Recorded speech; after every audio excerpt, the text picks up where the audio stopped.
Mummy watch ತಗೊಂತಿದ್ದಾರೆ.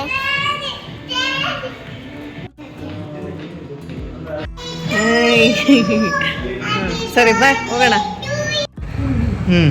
ಯಾರ್ದು birthday? ಅಮ್ಮದು. ಹೇಳಿ ಹ್ಯಾಪಿ ಬರ್ಡೇ ಟು ಯು. ಅಮ್ಮ ಹ್ಯಾಪಿ ಬರ್ಡೇ ಟು ಯುನು ಜೋರಾಗಿ ಹೇಳ್ರಿ ಇಬ್ರು. ಮಮ್ಮಿ. ಹಾಯ್ ಹಲೋ ನಮಸ್ತೆ, welcome back to our YouTube channel Gavya vlogs in Kannada. ಎಲ್ಲರೂ ಹೇಗಿದ್ದೀರಾ? ನಾನಂತೂ ತುಂಬ ಚೆನ್ನಾಗಿದ್ದೀನಿ. ಐ ಹೋಪ್ ನೀವೆಲ್ಲ ತುಂಬ ಚೆನ್ನಾಗಿದ್ದೀರಾ ಅಂತ ಅಂದ್ಕೊಂಡಿದ್ದೀನಿ. ಸೊ ಇದು ಬಂದು ಫ್ರೈಡೇ ವ್ಲಾಗ್ ಆಗಿರುತ್ತೆ. ಇವತ್ತಂತೂ ನನಗಂತೂ special day, especially for me only. I mean today is my birthday. Wish me all. So birthday ಇದ್ರು, ಫಂಕ್ಷನ್ ಇದ್ರು, ಅಕೇಶನ್ ಇದ್ರು, ಮನೇಲಂತೂ ಹೆಣ್ಮಕ್ಳಿಗೆ ಕೆಲಸ ಇದ್ದೇ ಇರುತ್ತಲ್ಲ. ಸೊ ಹಾಗೆ ಸೊ ಇವತ್ತಂತೂ ಬೇಗ ಎದ್ದು ಮನೇಲೆಲ್ಲ ಕೆಲಸ ಮುಗಿಸಿ ಅಡುಗೆ ಮಾಡಿ ಪೂಜೆ ಮಾಡಿಬಿಟ್ಟು ಇನ್ನು ನಾನಂತೂ ಸಿಂಪಲ್ ಆಗಿ ರೆಡಿ ಆಗ್ತಾ ಇದ್ದೀನಿ. ಆ್ಯಕ್ಚುಲಿ ನಾನು ನಿಮ್ಮ ಹತ್ರ ಒಂದು ವಿಷಯ ಶೇರ್ ಮಾಡ್ತೀನಿ. ಅದೇನಂತಂದರೆ 5 or 6 ಇಯರ್ಸಿಂದ ನೋಡ್ತಾ ಇದ್ದೀನಿ. ಸೊ ಪ್ರತಿ ವರ್ಷ ಕೂಡ ನಾನಂತೂ ನನ್ನ ಬರ್ಡೇಗೆ ಹಳೆ ಬಟ್ಟೆನೇ ಹಾಕ್ಕೊತಾ ಇದ್ದೀನಿ. ಅದು ಯಾಕಂತ ನನಗೆ ಗೊತ್ತಾಗ್ತಿಲ್ಲ. ಅದು ಏನಾಯಿತು ಅಂದರೆ ಹೊಸ ಬಟ್ಟೆ ಅಂತೂ ಕಂಪಲ್ಸರಿ ಇದ್ದೇ ಇರುತ್ತೆ ಮನೇಲಿ. ನಾನು ಬರ್ಡೇಗಂತನೂ ತೊಗೊಂಡಿರ್ತೀನಿ. ಸೊ ಬರ್ಡೇಗೆ ಹಾಕ್ಕೊಳ್ಳೋಣ ಅಂತ, ಬಟ್ ಹಾಕ್ಕೊಳ್ಳೋಕ್ಕೆ ಆಗಲ್ಲ. ಅದೇನೋ ಗೊತ್ತಿಲ್ಲ. ಅಂದರೆ ಏನಾದರೂ ಡ್ರೆಸ್ಸು ಆ ಥರ ತೊಗೊಂಡಿದ್ರೆ ಅದನ್ನು ಆಲ್ಟ್ರೇಷನ್ ಮಾಡಿಸಿರಲ್ಲ, ಸ್ಯಾರಿ ತೊಗೊಂಡಿದ್ರೆ ಬ್ಲೌಸ್ ಸ್ಟಿಚ್ ಮಾಡಿಸಿರಲ್ಲ. ಸೊ ಆ ಥರ ಅಂದರೆ ನಾಳೆ ಕೊಡೋಣ, ನಾಡಿದ್ದು ಕೊಡೋಣ, ಸೊ ಈ ಥರ ಪ್ಲ್ಯಾನ್ ಮಾಡಿಕೊಂಡು ಡಿಲೇ ಮಾಡಿಕೊಂಡು ಟೈಮ್ ವೇಸ್ಟ್ ಮಾಡಿಬಿಡ್ತೀನಿ.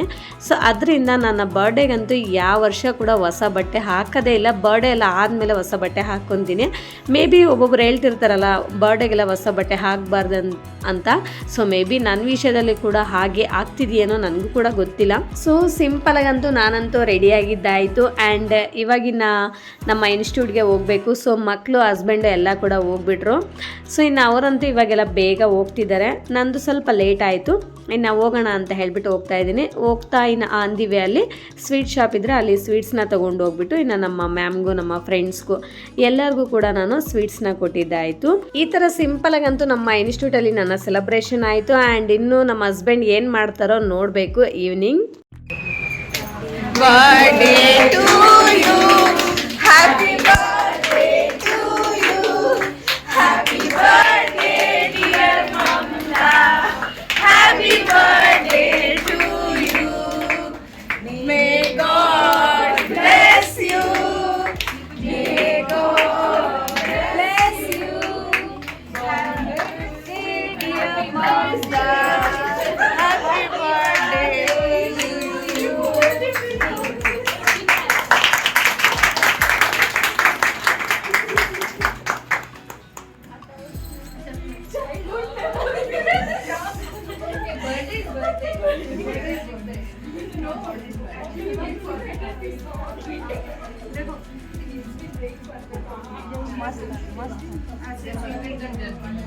ಸೊ ಇನ್ನು ಮನೆಗೆ ಬಂದಮೇಲೆ ಮನೇಲೆಲ್ಲ ಕೆಲಸ ಮುಗಿಸಿ ಆಮೇಲೆ ಅಡುಗೆ ಎಲ್ಲ ಮಾಡಿ ಸೊ ಇವಾಗಂತೂ ಇನ್ನು ಆಚೆ ಹೋಗ್ತಾ ಇದ್ದೀವಿ.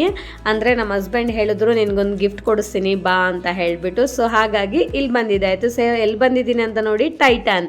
ಸೊ ಅಂದರೆ ಇಲ್ಲಿ ವಾಚ್ ಕೊಡಿಸ್ತೀನಿ ಅಂತ ಹೇಳಿದ್ರು. ಸೊ ಹಾಗೆ ಇಲ್ಲಿ ಬಂದಿದ್ದಾಯಿತು. ಆ್ಯಕ್ಚುಲಿ ನಾನು 1 ಇಯರಿಂದ ಕೇಳ್ತಾ ಇದ್ದೆ ಒಂದು ವಾಚ್ ಕೊಡಿಸಿ ಅಂತ ಹೇಳಿ. ಸೊ ನನ್ನ ಹತ್ರ ಹಳೇದು ಯಾವುದೋ ಇತ್ತು, ತೊಗೊಂಡು ಆಲ್ರೆಡಿ 5 ಇಯರ್ಸ್ ಹಂಗಾಗಿತ್ತು. ಸೊ ಯಾವುದಾದ್ರೂ ಬೇರೆ ಚೆನ್ನಾಗಿರೋದು ಕೊಡಿಸಿ ಅಂತ ಕೇಳ್ತಾ ಇದ್ದೆ. ಸೊ ಹಾಗಾಗಿ ನಾ ಬರ್ಡೇ ಗಿಫ್ಟೇ ಕೊಡ್ತೀನಿ ಬಾ ಅಂತ ಹೇಳ್ಬಿಟ್ಟು ಕರೆದ್ರು. ಇಲ್ಲಿ ಬಂದು ನೋಡಿದ್ರೆ ಡಿಫ್ರೆಂಟ್ ಬ್ರ್ಯಾಂಡ್ಸ್ ಕಲೆಕ್ಷನ್ಸ್ ಎಲ್ಲ ಸಖತ್ತಾಗಿತ್ತು.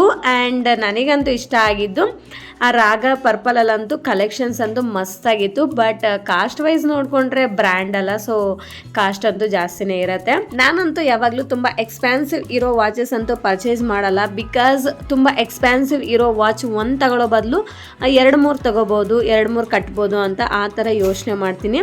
ಒಬ್ಬೊಬ್ಬರ ಮೆಂಟಾಲಿಟಿ ಒಂದೊಂದು ಥರ ಇರುತ್ತಲ್ಲ. ಸೊ ಹಾಗೆ ನೋಡ್ರಿ ನಮ್ಮ ಮಮ್ಮಿ ವಾಚ್ ತಗೊಂತಿದ್ದಾರೆ.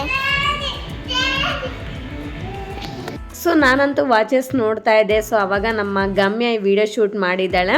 ಬ್ರ್ಯಾಂಡ್ಸು ಮತ್ತು ಕಲೆಕ್ಷನ್ಸ್ ಎಲ್ಲ ಜಾಸ್ತಿ ಇದ್ದಾಗ ನಮಗೂ ಕೂಡ ಕನ್ಫ್ಯೂಸ್ ಆಗುತ್ತಲ್ಲ. ಸೊ ಹಾಗೆ ನಾನು ಕೂಡ ಸ್ವಲ್ಪ ಕನ್ಫ್ಯೂಸ್ ಆಗಿಬಿಟ್ಟೆ. ನೋಡಿ ನಮ್ಮ ಮಮ್ಮಿ ಹಾಯ್ ಅನ್ನೋ.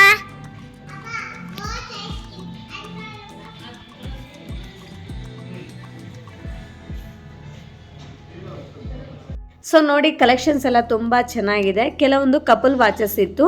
ಸೊ ಅದರಲ್ಲಂತೂ ನಂಗೆ ಸಿಕ್ಕಾಪಟ್ಟೆ ಇಷ್ಟ ಆಯಿತು. ಬಟ್ ಅದೆಲ್ಲ ಸಿಂಗಿಲ್ ಕೊಡಲ್ಲ ಅಂತ ಹೇಳಿದ್ರು. ಸೊ ಹಾಗಾಗಿ ಫೈನಲಿ ಇದನ್ನ ಸೆಲೆಕ್ಟ್ ಮಾಡಿಕೊಂಡೆ. ರಾಗ ಮತ್ತು ಪರ್ಪಲಲ್ಲಿ ಸ್ವಲ್ಪ ಜಾಸ್ತಿ ಇತ್ತು ಕಾಸ್ಟು. ಸೊ ಹಾಗಾಗಿ ಸಿಂಪಲ್ ಆಗಿರೋದು ತಗೊಂಡೆ. ಸೊ ಕಾಸ್ಟ್ ವೈಸ್ ಕೇಳಿದ್ರೆ ಇದು ಬಂದು 2196 ರುಪೀಸ್ ಆ್ಯಂಡ್ ನಮಗೆ ಡಿಸ್ಕೌಂಟ್ ಹೋಗಿ 1800 ಸಮಥಿಂಗ್ ಏನೋ ಸಿಕ್ತು ನಮಗೆ. ಸೊ ಪರವಾಗಿಲ್ಲ ಅಂತ ಅನಿಸ್ತು. ನನಗಂತೂ ಸಿಕ್ಕಾಪಟ್ಟೆ ಇಷ್ಟ ಆಯಿತು. ಸೊ ಸಾಕು ಬಿಡು ಅಂತ ಹೇಳ್ಬಿಟ್ಟು ಅದನ್ನು ತಗೊಂಡು ಇನ್ನು ನಾವು ಡೈರೆಕ್ಟಾಗಿ ಕೇಕ್ ಶಾಪ್ಗೆ ಬಂದ್ವಿ. ಇಲ್ಲಿ ಕೇಕ್ ಕಟ್ ಮಾಡೋಣ ಅಂತ. ಯಾರ್ದು ಬರ್ತ್ಡೇ? ಅಮ್ಮದು. ಹೇಳಿ ಹ್ಯಾಪಿ ಬರ್ಡೇ ಟು ಯು. ಅಮ್ಮ ಹ್ಯಾಪಿ ಬರ್ಡೇ ಟು ಯು ಅನ್ನೋ ಜೋರಾಗಿ ಹೇಳ್ರಿ ಇಬ್ರು. ಮಮ್ಮಿ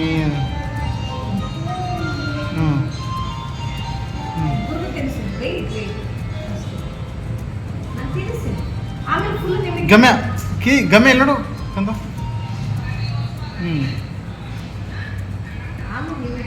ಆ್ಯಕ್ಚುಲಿ ಮನೇಲಿ ಮಕ್ಕಳಿದ್ರೆ ಹೇಗಿರುತ್ತೆ ಅಂದರೆ, ಸೊ ಯಾವ್ಯಾವ ಮಂತಲ್ಲಿ ಯಾವ್ಯಾವ ಬರ್ಡೇ ಬರ್ತಿದೆ, ಸೊ ನಂದ ಫಸ್ಟು ಗವ್ಯದ ಫಸ್ಟು ಅಂತ ನಮ್ಮ ಗವ್ಯ ಅಂತೂ ಕ್ಯಾಲ್ಕುಲೇಟ್ ಮಾಡ್ತಾನೆ ಇರ್ತಾರೆ. ಸೊ ಈ ಮಂತ್ ಯಾರ್ದು ಬರ್ಡೇ ಅಂತ. ಸೊ ಆ ಥರ ನನ್ನ ಬರ್ಡೇ ಇದೆ, ಇನ್ನು ಈ ಮಂತ್ ಮಮ್ಮಿ ಬರ್ಡೇ ಇದೆಲ್ಲ, ಸೊ ಕೇಕ್ ಕಟ್ ಮಾಡೋಣ. ಸೊ ಆ ಥರ ಆ್ಯಂಡ್ ಬೆಳಗ್ಗೆಯಿಂದನೂ ಹೇಳ್ತಿದ್ದಾಳೆ ಅವ್ರ ಪಪ್ಪಗೆ, ಅಮ್ಮನ ಬರ್ಡೇ ಇದೆಲ್ಲ, ಕೇಕ್ ಯಾವಾಗ ಕಟ್ ಮಾಡೋದು, ಈ ಕೇಕ್ ಯಾವಾಗ ಕಟ್ ಮಾಡೋದು ಅಂತ.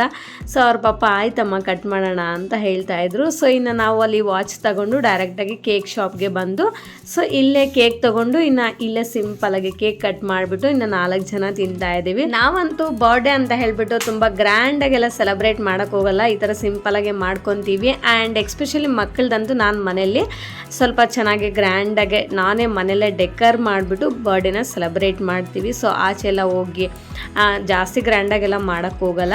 ಆ್ಯಂಡ್ ಈವನ್ ನಮ್ಮ ಹಸ್ಬೆಂಡ್ದು ಕೂಡ ಸೊ ನಾನು ಆ ಥರ ಸೆಲೆಬ್ರೇಟ್ ಮಾಡ್ತೀನಿ ಮನೇಲಿ. ಆ್ಯಂಡ್ ಇನ್ನು ಕೇಕ್ ಕಟಿಂಗ್ ಎಲ್ಲ ಆದಮೇಲೆ ಇನ್ನು ಮನೆಗಂತೂ ಹೋಗಿ ಸಿಂಪಲಾಗೆ ಮನೇಲೆ ಅಡುಗೆ ಮಾಡಿದ್ದೆ. ಸೊ ಅದನ್ನೇ ತಿಂದು ಮಲ್ಕೊಂಡ್ವಿ. ಸೊ ನನ್ನ ಬರ್ಡೇ ಅಂತೂ ಈ ಥರ ಸೆಲೆಬ್ರೇಟ್ ಮಾಡಿಕೊಂಡೆ. ಸೊ ಈ ವ್ಲಾಗ್ನಂತೂ ಇಲ್ಲಿಗೆ ಎಂಡ್ ಮಾಡ್ತಾ ಇದ್ದೀನಿ. ಇಷ್ಟೇ ಫ್ರೆಂಡ್ಸ್ ಇವತ್ತಿನ ವ್ಲಾಗ್.